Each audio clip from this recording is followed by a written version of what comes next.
My name is Breanne Jeethan. I am a creative resident in the VAM's Creative Residency program.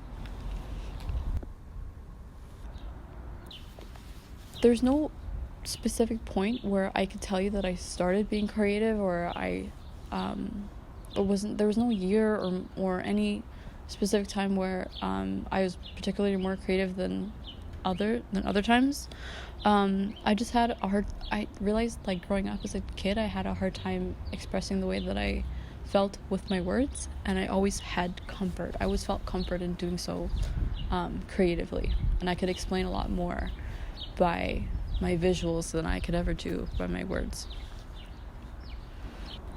I applied to the VAM's Creative Residency program because I was tired of being in my isolating freelance graphic design job.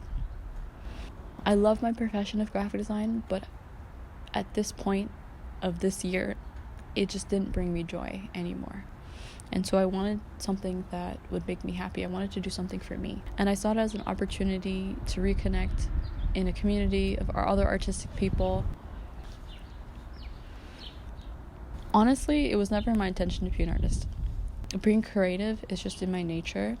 I find comfort in making art that releases a lot of built-up emotion inside of me. It wasn't until my final year of school I realized the impact that my work had on others. Being vulnerable in a body of work raises a lot of interesting conversations and questions with people who find similar things in your work, so similar experiences that they've experienced. I've talked to so many people and had so many interesting conversations that my work has then initiated. I was particularly interested in the medium of embroidery. There's something so compelling to me, knowing that it's so time-consuming and all the work that it takes to make a very small, delicate and intricate piece.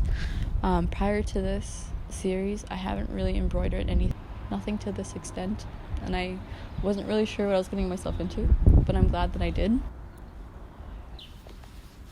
The topic of racism, more specifically medical racism, is a problem. To express my feelings, I've embroidered a series of hoops representing irregular tumors and cancers found in women.